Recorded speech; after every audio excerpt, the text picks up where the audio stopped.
Welcome to the Troubled Monk remote headquarters. I'm Connor with a K. I'm the social media specialist here at Troubled Monk. About 1 week ago, I asked you to send me some juicy gossip.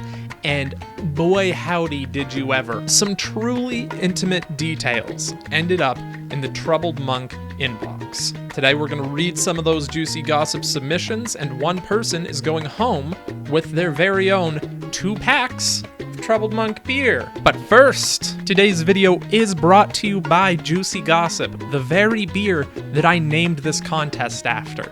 You see what I did? I connected the dots. Our first submission from Keegan, who says, "We got so drunk at my wedding in Mexico that we jumped into the pool.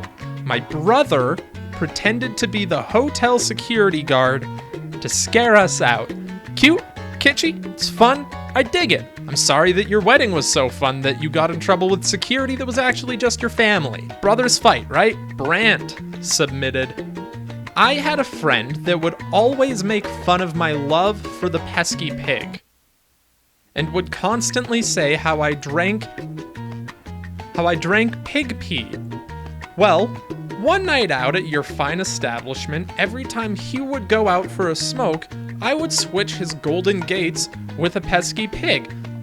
Real quick, I just want, hey, you think it's pig pee, and then you come to the tap room anyways? What standards do you hold for your own health?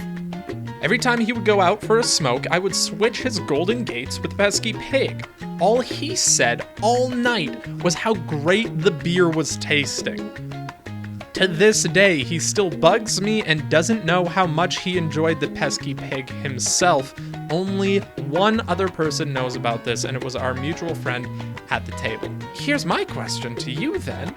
As a friend, tell him that he likes pesky pig. We have it. We make the beer for people to enjoy. If he liked it, he can have more. Aaron says, "I sometimes lie to my wife and blame my kids for stealing treats so I can have extra." The interesting thing about this email, it was sent from outer space. This one just says, "Sometimes I sneeze into my mask and don't change it." Ew. This is a long one. Buckle in. Andrew says, "One cold January night when I was younger, a bunch of friends took a cab home after the bar and we were going to have a bit of an after party. Upon the cab leaving and us all getting to the door of the condo I was renting, I realized I didn't have my keys to open the door. The landlord wasn't home and we were all starting to panic a bit because it was -30 to -35. I checked every one of the pockets in my coat 3 to 4 times and finally had a thought. The door's deadbolt had been extremely loose. Me, being drunk, told one of my friends that the likelihood of him kicking the door open was almost 100%. So he lined up and kicked as hard as he could. The first kick was, no surprise, unsuccessful, and he again asked if I was sure this was a good idea. Being I had a few too many that night, I realized this was absolutely the correct thing to do, as there was no way any right-minded person would have a problem with this decision based solely on the temperature at the time. He did mention, you may remember, -30 to -35, so I told him to try again. On the third kick, he surprised us all and was successful. About 30 seconds later, after getting upstairs and taking my coat off, I realized that I was wearing a hoodie. Go figure, I found my keys in the pocket of the hoodie. Needless to say, I had some explaining to do the next morning when my buddy, the landlord, got home. Without question, I repaired the door and paid for all the damages, even though it was my friend that actually kicked in the door. Drunk people will listen to the stupidest advice. Andrew, you gave the advice. It was your home. Tammy messaged us. "Hi there. Hi. I live in Lacombe, so about 20 years ago, I was arrested by a Lacombe police officer for flipping off my neighbor across the street because we did not get along." So it was unprovoked? You just didn't like each other? Okay. Anyways, after giving her the middle finger about 20 minutes later, a cop came and arrested me for public mischief and literally took me to the station. So blah blah. Anyways, it was thrown out by the Crown and it all went away. But wait, there's more. This brings me to present day. We bought this house we're in now about 2 years ago, and after moving in, my new next door neighbor comes to the fence to introduce himself, and lo and behold, who do you think it was? That's right, my old arresting officer from 20 years ago, who was now retired. I'm sure he doesn't remember, but I sure do. I haven't held it against him because he's a good neighbor. I'm amazed that you remember what your arresting officer looked like. I was raised by my parents for 18 years, and I, to this day, right now, this moment, couldn't tell you what my dad looks like. Maybe I should go to a doctor about that. It does seem a little more serious than a joke. This one's from Duke. I'll refer to him as Mr. Hazard. References, they're comedy, look it up. For some reason, I seem to get mugged a lot. Not lately, I guess maybe I'm due. I've been mugged by the British military once for my cassette Walkman. Still miss that mixtape.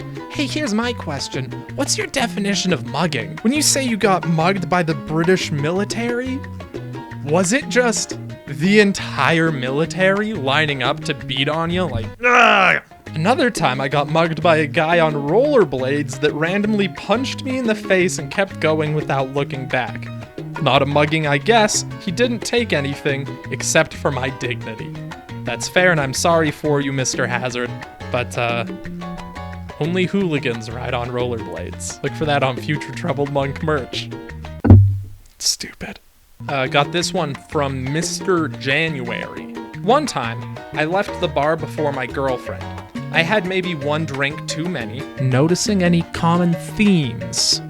I had maybe one drink too many, walked about 3 kilometers home, got home to our apartment, and realized I didn't have my keys. Hey, I'm gonna lose my mind if another person breaks open their own home. What is this trend? What is this trend of self-burglary?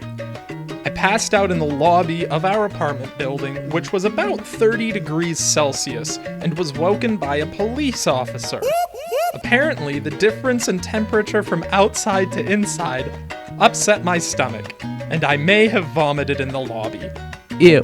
After a short conversation with the officer confirming I lived there but had no way in, he suggested he had a place for me to stay for the night. Take a guess where you think this guy went. Jail? That's what I would have thought. Nope. The police took him straight to rehab. No.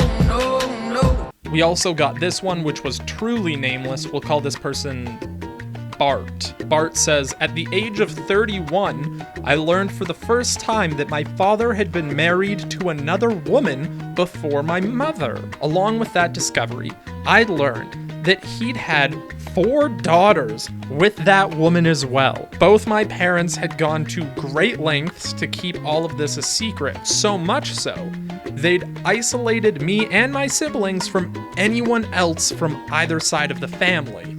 At the same time, I learned that my parents had not been married to each other until I was 15. They took off for the weekend and come back claiming that they'd renewed their vows.